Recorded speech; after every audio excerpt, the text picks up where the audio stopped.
ബിനോയ് വിശ്വവും പ്രതിപക്ഷ ഉപനേതൃസ്ഥാനം സിപിഐക്ക് ലഭിക്കേണ്ടതാണെന്ന നിലപാട് കൂടുതൽ ശക്തമാക്കി.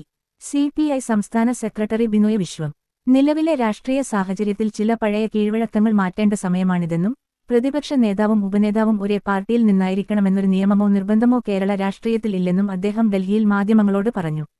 ഭരണഘടനയിൽ പ്രതിപക്ഷ ഉപനേതാവ് എന്ന പദവിയെക്കുറിച്ച് വ്യക്തമായ പരാമർശമില്ലെന്ന സിപിഎം നേതാക്കളുടെ വാദം ശരിയാണെങ്കിലും കേരള നിയമസഭയിൽ ആ സ്ഥാനം വർഷങ്ങളായി നിലനിൽക്കുന്ന ഒരു രാഷ്ട്രീയ പദവിയാണെന്നും ബിനോയ് വിശ്വം ചൂണ്ടിക്കാട്ടി.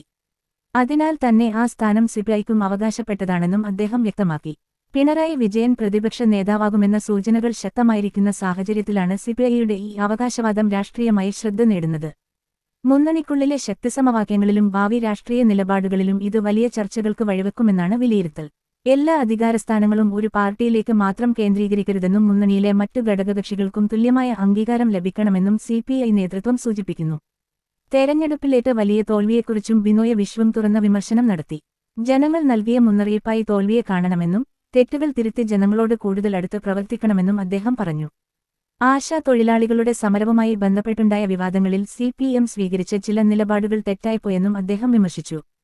തൊഴിലാളി സമരങ്ങളെ അപമാനിക്കുന്ന തരത്തിലുള്ള സമീപനം കമ്മ്യൂണിസ്റ്റ് പ്രസ്ഥാനത്തിന്റെ പാരമ്പര്യത്തിന് വിരുദ്ധമാണെന്നും ബിനോയ് വിശ്വം കൂട്ടിച്ചേർത്തു.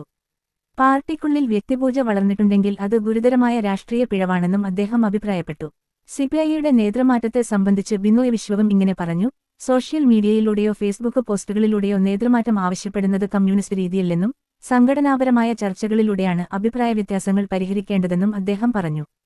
ആശാ തൊഴിലാളി സമരവുമായി ബന്ധപ്പെട്ട വിഷയങ്ങളിൽ തുടക്കത്തിൽ തന്നെ സിപിഐക്ക് സിപിഎമ്മുമായി അഭിപ്രായ ഭിന്നത ഉണ്ടായിരുന്നുവെന്നും എന്നാൽ മുന്നണിയിലെ ഐക്യം പരിഗണിച്ച് പരസ്യ പ്രതിഷേധം ഒഴിവാക്കിയിരുന്നുവെന്നും അദ്ദേഹം വ്യക്തമാക്കി.